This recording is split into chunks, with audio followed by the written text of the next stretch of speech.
Bom dia para todo mundo, estamos começando. Estamos começando mais uma aula hoje e a gente vai terminar, né, aquela parte que a gente estava estudando sobre o capítulo 11, tá bom? Se vocês quiserem, a gente pode tentar recapitular também, corrigir, né, alguns exercícios do capítulo. Eu vou tentar ver se dá tempo, tá? Do próximo capítulo. Vou tentar corrigir com vocês, no finalzinho da aula ali, os outros capítulos, alguns exercícios, tá? Que possamos ter deixado passar. Até para servir como uma recapitulação, porque tá chegando as atividades avaliativas e eu gosto de sempre dar uma revisada, entendeu? Não vai cair o capítulo 11, vai cair o capítulo 9 e 10 para mim, tá? Que são assuntos que a gente já trabalhou há muito tempo, tá? E aí eu prefiro dar esses. Esse aqui a gente ainda está terminando. Então, deixa eu abrir aqui os slides. Na outra aula, na verdade, na aula passada, a gente a gente falou sobre, teve aquela brincadeira, lembra da roleta? Então, na brincadeira da roleta, a gente recapitulou alguns conceitos, né? Já foi uma forma da gente estudar também o que pode cair. Caiu várias coisas relacionadas àqueles conceitos lá que a gente estudou aquele dia, tá? Ou que a gente recapitulou aquele dia, no caso. E aí, antes disso, eu tinha terminado aqui nessa página, né? Na verdade, nessa aqui. Falamos sobre a escravidão, né? A gente está falando sobre a escravidão no Brasil, os efeitos da escravidão para o nosso povo, tá? Todo aquele grupo que foi escravizado, como que isso refletiu aqui na nossa nação como a gente é hoje, construído hoje, tá? Então, escravidão, extrema violência, a condição do escravo era de objeto, a gente falou sobre isso, era um bem do proprietário, como se a gente, por exemplo, se eu tenho um carro, eu posso fazer o que eu quiser com o meu carro, né? Eu posso bater no meu carro, eu posso tirar a tinta do meu carro, eu não posso pintar de outra cor e sair porque é contra a lei, mas olha aí, até o carro tem mais leis do que a gente tinha na questão da escravidão, entendeu? Porque no caso do escravo, você podia torturar, você podia matar, você podia fazer o que você quisesse, era seu, você tinha total direito sobre ele, tá? Então, a liberdade deles era bem reduzida e também não tinha muita autonomia, tá? Isso ia depender de qual lógica, de que tipo de escravo ele era, tá? Dentro da lógica comercial, que é aquela lógica que eu expliquei para vocês, que na África já existia escravo, eu não falei para vocês? Mas os escravos de lá, eles não tinham essa lógica comercial que nós tínhamos aqui, né? A lógica deles de escravidão era muito mais assim, por dívida. Se você me der, você trabalha tantos anos, você paga a dívida, acabou, não é mais escravo. Ou então, a outra questão que poderia ser por guerra, né? Eu deixei você vivo, então você trabalha aqui para mim, eu te dou alimento, casa, e você me serve. Tinha mais uma função de servo, né? Aqui não. A nossa lógica era de lógica comercial. Então, era uma propriedade como se fosse um objeto de venda. Alguém aí tem família que tem loja, por exemplo? Se tiver, fala do que é a loja aí. Não precisa falar de quem é, só porque daí eu uso como exemplo. Por exemplo, eu quero muito abrir uma loja de livros. Eu amo livro, eu tenho muitos livros, eu não ia vender meus livros, né? Mas eu sempre quis abrir uma loja para vender livro. E eles. E eu sempre fico pensando, na lógica comercial, então, eu vendo meu objeto ao preço que eu quiser, né? Ou ali a lógica do mercado, né? Se esse livro custa R$ 20, não adianta eu vender ele a 50, porque eu quero. Até porque precisa ser algo compatível. Então tem toda uma lógica de mercado, né? De comércio. É a mesma ideia.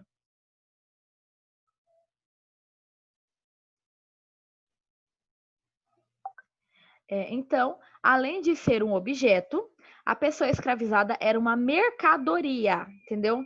Não era só um objeto, mas ela podia fazer ali todas as transações que ela quisesse, tá? Era um produto que tinha um valor. Eu já expliquei para vocês que um amigo meu recentemente fez as contas, né, para ver quanto que daria em real, para a gente ter uma ideia. Um escravo novo, forte, né, ali que era para trabalho na fazenda, né, que até porque isso dependia também. Lembra quando eu falei do leilão de escravos na aula passada, nas outras aulas? A gente falou que separava por idade, por sexo, qual que era a força da pessoa. Por quê? Existiam escravos que ia ser só para reprodução. Existiam outros escravos que ia ser só para para trabalho na fazenda. Outros escravos iam trabalhar como vendedor, entendeu? Existiam várias modalidades ali, várias formas de utilizar, e cada um deles ia ter um valor também. Um escravo, por exemplo, para reprodução, ele tinha que ser um escravo forte, para os seus filhos nascerem fortes também. Uma ama de leite, por exemplo, uma mulher que pode ter tido filho há pouco tempo. Então, tirava-se o filho dela e dava-se o filho da dona do senhor de escravo para ela amamentar. Uma ama de leite. Então, cada um deles ia ter seu valor, né? Podendo ser comercializado por venda ou trocado. Então, eu quero agora uma escrava de leite, mas eu tinha um escravo de ganho, que é o escravo de vender, né? Que vende produtos ali para mim na cidade. Então, eles poderiam trocar, tá? Desumanizando o ser. Então, a ideia era que aquilo ali não era uma pessoa, era um objeto ou um produto, tá? Isso é a ideia de desumanização. Tirava-se a cultura, ignorava-se a língua e usava-se como objeto. Quer ver um exemplo muito claro disso? E até hoje é considerado um termo racista por causa disso. Quem aí em casa tem um criado mudo? Várias pessoas aí devem ter. A gente usa muito na beira da cama, né? Sabe de onde que veio essa ideia? Esse termo? Veio da ideia de ter um criado negro no quarto para servir água independente da hora que o seu senhor pedisse. O cara ficava em pé a noite inteira sem poder falar nada. Sem poder sentar, sem poder se mover. A ideia de criado mudo que a gente tem no quarto para colocar água ou abajur ou alguma coisa ali, pode ser o livro, né? Alguma coisa perto da cama, veio dessa ideia. Então, várias coisas que a gente usa hoje como termos vieram de ideias bem racistas, né? Então, hoje, até muitas comunidades negras têm lutado para a gente tirar isso do nosso vocabulário, porque são palavras que remetem à escravidão como algo positivo até. Imagina, você ia querer passar uma noite inteirinha em pé, servindo água, às vezes a pessoa nem queria beber água, você ficava lá à toa a noite inteira, sem poder falar e se mexer. Eu tinha uma agonia. Eu não consigo ficar 10 minutos direito em pé, eu tenho um problema no joelho. Imagina só ficar uma noite inteira. Podendo ser, então, agravando ainda mais a violência por ser considerado um produto, né? Não uma pessoa como eram os indígenas, por exemplo, que sofriam sim, mas eles ainda tinham assim, a ideia de que eles eram pessoas. Então, tinha uma certa proteção, né, para essas pessoas. O desembarque no Brasil, né? Na colonização, o trabalho escravo indígena era inviável, tanto porque eles fugiam, porque eles conheciam o terreno, porque tinha uma forte oposição da igreja, né, dos jesuítas, que queriam que eles se transformassem também em católicos, né? Além do que vários deles morriam com as doenças europeias, que os indígenas não estavam acostumados, e era pouco rentável, porque quando você fala, isso é importantíssimo vocês lembrarem, até na época de vestibular vai cair por que a escravidão indígena não era rentável. Então é muito importante vocês saberem isso aqui, tá? Se alguém tiver dúvida, coloca aí. Por que não era rentável, gente? Basicamente, você pensar, olha quanto que eles lucravam, quantas pessoas lucravam, desde a África, aquelas pessoas que estavam ali trocando mercadoria, né, comercializando, colocando nos navios os donos dos navios, as pessoas que davam alimento ou vendiam alimento para as pessoas do navio, até quando chegava aqui, as pessoas que compravam e vendiam esses negros. O que é rentável, gera lucro, tá? Então, o indígena, ele estava aqui, a pessoa que capturou ele era a mesma que ia vender. Tinha lucro nesse meio tempo? Tinha só para uma pessoa, entendeu? Que era a pessoa que capturou e que está vendendo. Agora, quando você fala do comércio de escravos que vinha da África, são várias pessoas que vão lucrar com isso. Vai ser muito mais rentável, né? Então, é compensador muito mais ter a escravidão negra. Por isso é que vai ser muito difícil de acabar isso, tá? Tudo bem? Entenderam tudo? Os motivos pelo qual era mais rentável não escravizar indígena e sim o negro, mais ou menos. Quer que eu repita? Tá bom.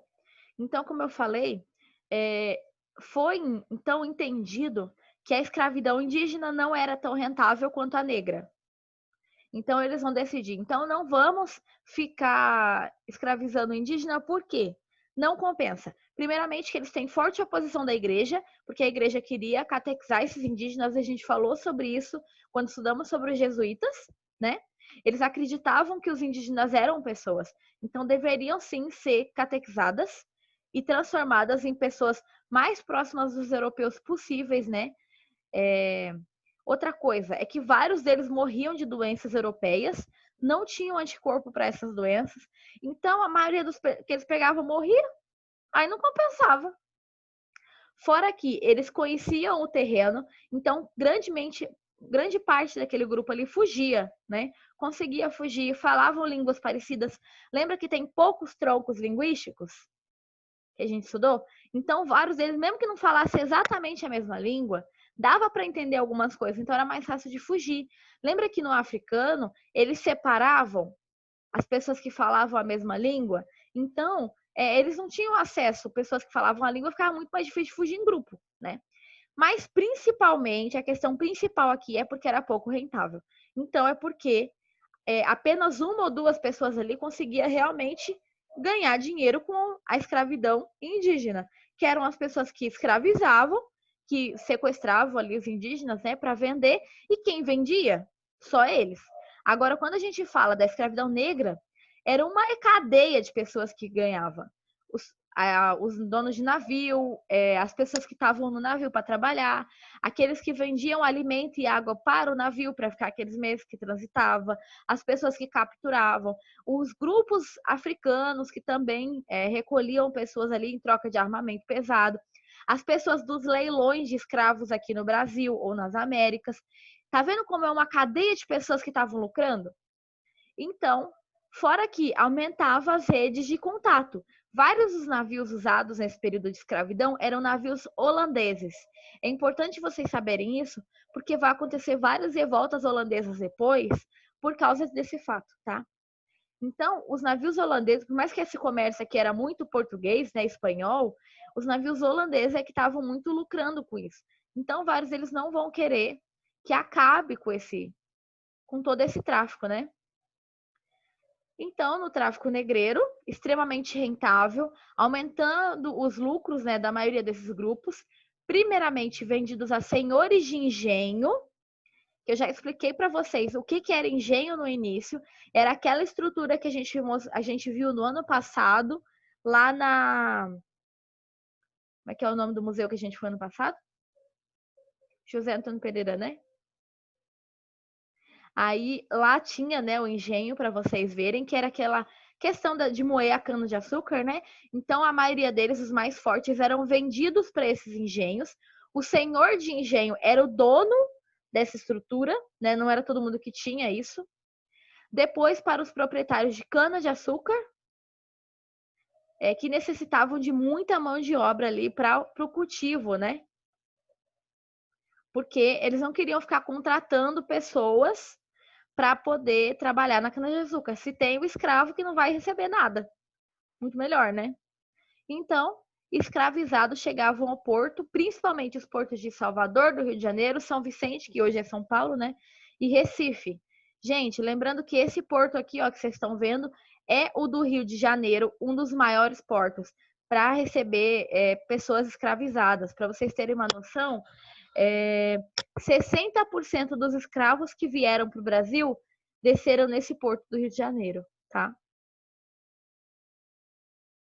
Pensa, quanto que dá 60% de 5 milhões? Quem é bom de matemática aí?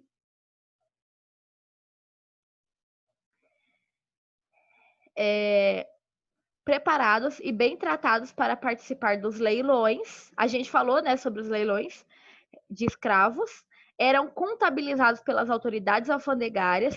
Todos os indivíduos acima de 3 anos eram separados de suas famílias para poder serem vendidos, tá?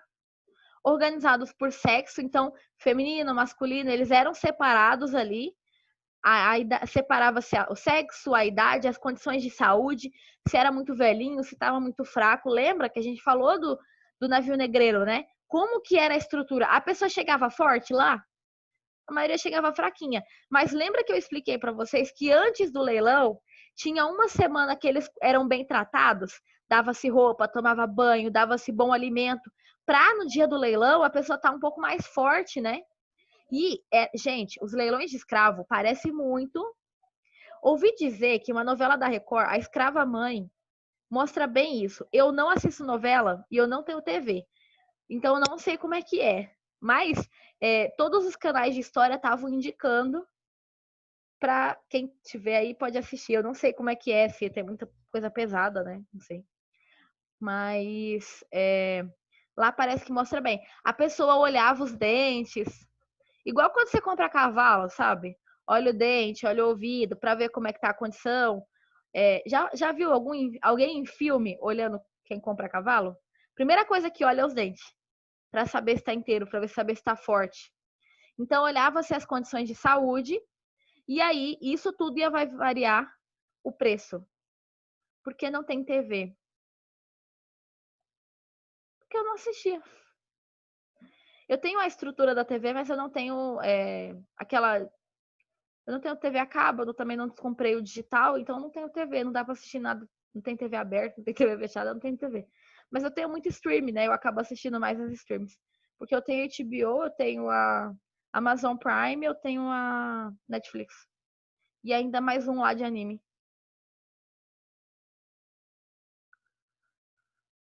Leilões, que a gente estava falando, né? Desagregados da família, então eram separados das suas famílias, né? Para romper laços de amizade, para não ter toda a estrutura de eles vão querer fugir, eles vão ter esperança, qualquer coisa assim que tivesse um laço de união. Até porque vários deles eram vendidos, às vezes quando as pessoas tinham uma família muito próxima. Isso, Pedro. Esse mesmo. Então eles rompiam. Gente, foca aqui nos conteúdos. Vocês focam em umas coisas muito específicas que eu falo. Desagregados das famílias, rompiam então os laços, né, de amizade, não podia ficar nem da mesma família no mesmo lote ali, nem do mesmo de venda, nem do mesmo povo. Então eram separados para não falar a mesma língua, para não conseguir fugir, para não conseguir se entender. De localidades diferentes e nunca mais viam seus entes queridos. A partir dos 3 anos, tá? Eram separados, porque achava-se que depois dos 3 anos já poderia trabalhar. Então, gente, pensa só. O que você conseguia fazer com 3 anos? Comer, dormir também. Gente, eu lembro que quando eu era pequena, onde eu morava, quando eu tinha mais ou menos a cidade onde eu morava, não tinha água encanada. Aí a gente tinha que buscar muito longe. Para mim era muito longe, né?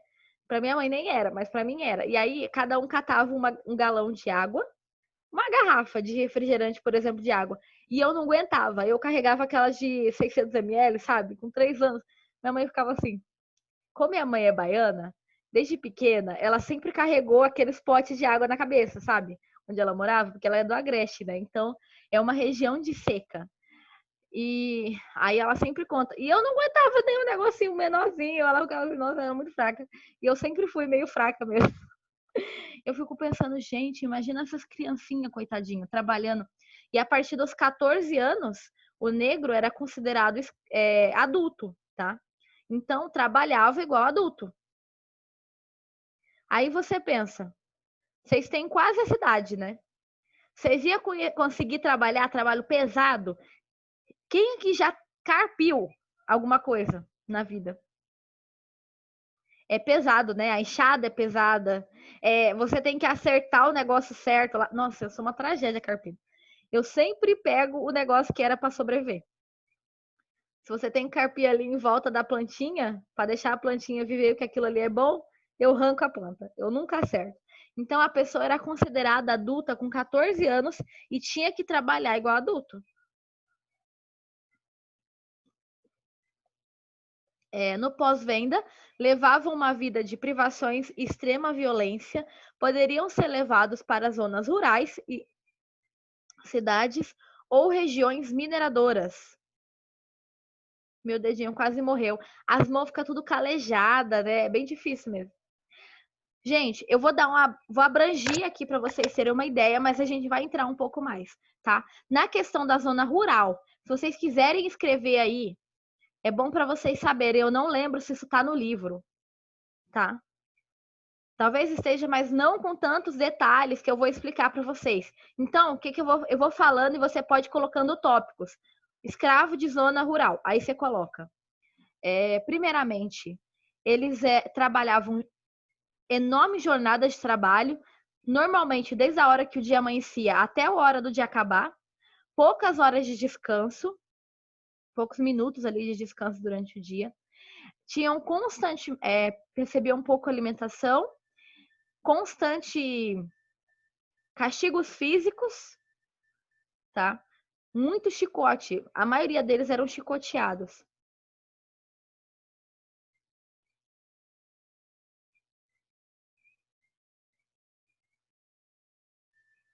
Tô esperando você escrever.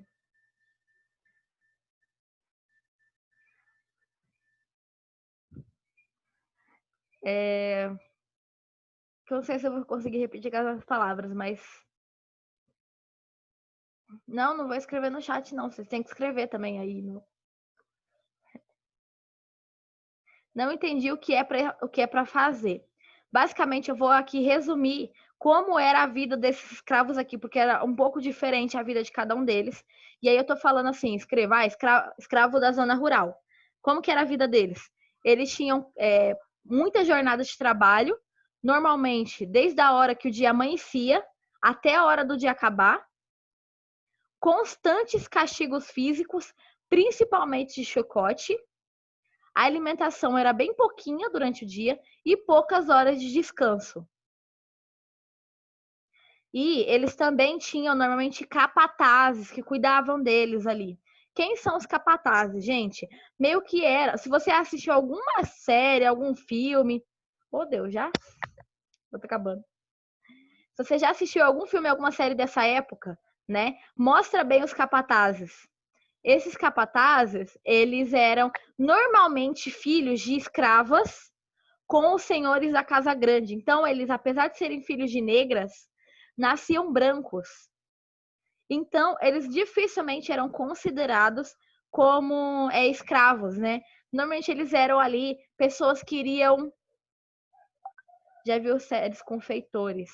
Então, feitores, capatazes ali ajuda a entender como que era. Então, essas pessoas, normalmente, eles eram brancos exatamente porque eram filhos do senhor de engenho. Mas eles não iam deixar ele ter um grande posse. Mas também ele não era escravo, porque ele era branco. Se o filho nascesse negro, era continuar escravo. Mas se nasceu branco, então cuidar, eles eram ali para proteger com que esses escravos não fugissem, tá? Então, eles poderiam atirar nos escravos. Eles é que normalmente praticavam o castigo físico, amarravam a pessoa, tá? Eles ali é que garantiam com que eles tivessem as grandes jornadas de trabalho. Nas cidades, aí a gente tem o escravo de ganho.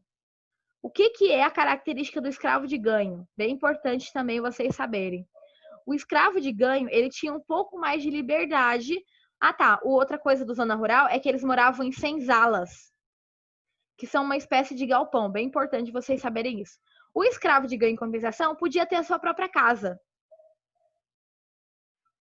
Na casa do escravo de ganho, quem pagava a casa? Era ele. Ele trabalhava 7 dias na semana. Às vezes, alguns escravos de ganho, depende da época, né? Não trabalhava de domingo, porque era dia do Senhor, né? Eles eram católicos ali, a região. Os portugueses, né, eram católicos. Durante a semana, eles trabalhavam para pagar para o seu senhor. Então, é como se eles trabalhassem para pagar, sabe? Então, eles poderiam viver a vida deles. Um dia da semana era liberado para que eles trabalhassem para eles. Então, para esse dia da semana que eles trabalhavam, eles poderiam ganhar para pagar o aluguel, para pagar a comida deles, porque o senhor deles não dava nada, eles só tinham que ficar pagando para o senhor. E eles poderiam, se eles conseguissem, juntar dinheiro para um dia comprar alforria, que não era uma coisa barata, né? Que era a sua liberdade. Mas tinha gente que conseguia, né? Mas demorava muitos anos para isso acontecer, tá? A maioria deles trabalhava ou com ofícios, né, de sapateiro, trabalhava para construir roupa, ou então, aquela época o sapato você não comprava na loja, né? Sapateiro era alguém que construía sapatos de couro, tá? E aí demorava, seria um mês mais ou menos, vários deles trabalhavam com isso.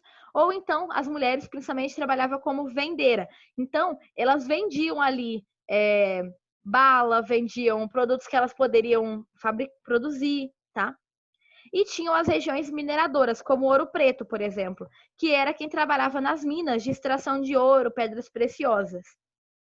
Muito utilizado por crianças, tá? Porque, gente, eu entrei numa mina no ano 2016, se eu não me engano. Não, por aí. Eu entrei numa mina. É muito apertado.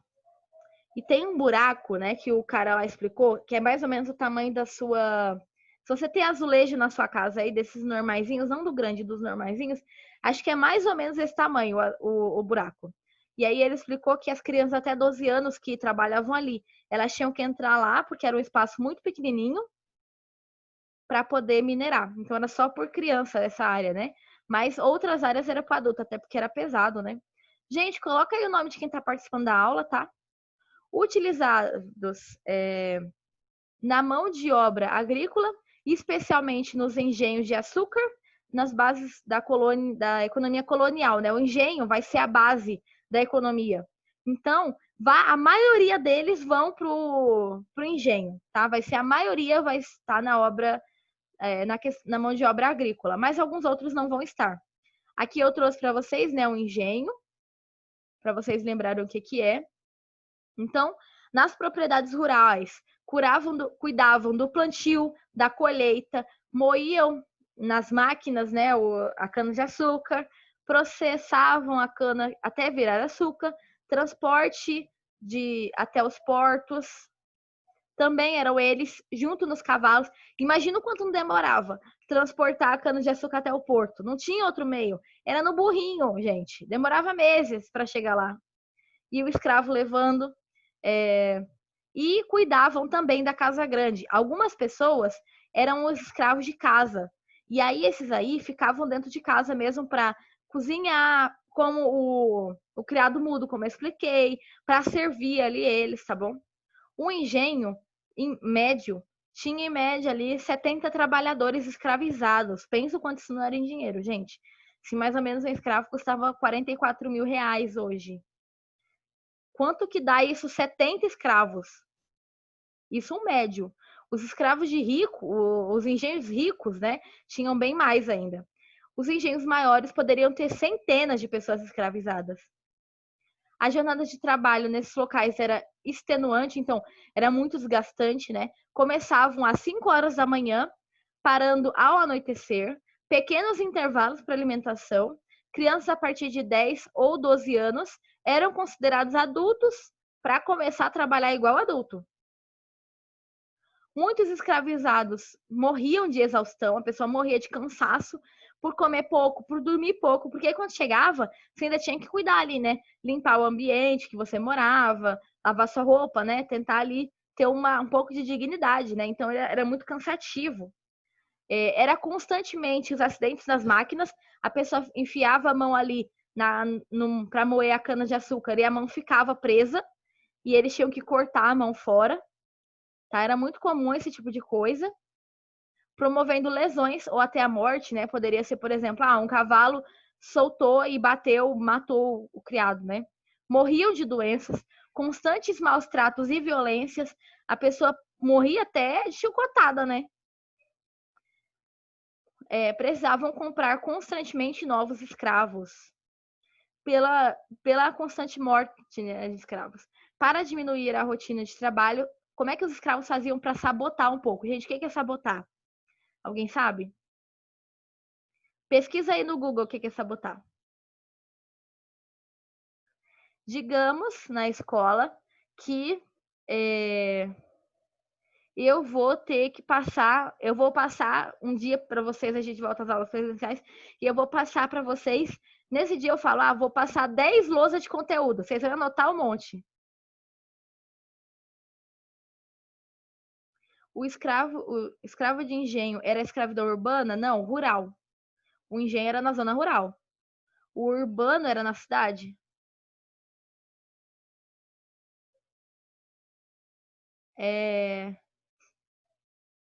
Digamos então que eu falo que eu vou fazer 10 lousas de texto hoje para vocês escreverem e vocês não querem. Aí o que vocês fazem? Catam o meu canetão e somem com ele. Vocês me sabotaram, entendeu? Deram um jeitinho para não dar certo. Então, eles faziam muito isso. Principalmente arrancava a peça da máquina, do engenho, para eles diminuírem o trabalho. Porque aí, às vezes, como era longe, para conseguir outra peça, ia demorar um pouco deles trabalharem mais, ia ser alguns momentos de descanso, tá? Os engenhos contavam com capatazes e feitores, que é aquilo que a Radassa falou, que é muito parecido, tá? Funções para vigiar e controlar os nativos. Quem colocou o nome no chat? Elias Ferreira, Tiago, Esther, Amanda, João Lucas, Radassa, só. Mas eu sei que tem mais gente. Gente, entenderam até aqui? Ficaram com alguma dúvida? Rafaela? 1 minuto para a aula acabar.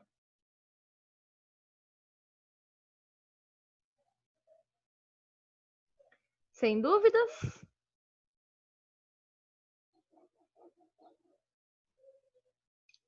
Beleza. Assim que eu terminar os slides, que faltou um pouquinho, acho que faltou 3 páginas do livro, aí que a gente vai dar na próxima aula e eu vou passar para vocês os slides, tá bom? Muito obrigada pela aula de hoje, até a próxima. Bye, bye. Quem não colocou o nome no chat aí, coloca.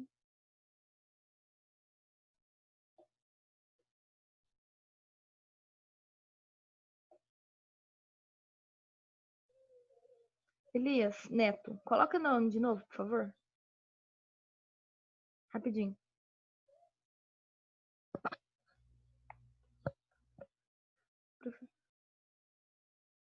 Como eu disse,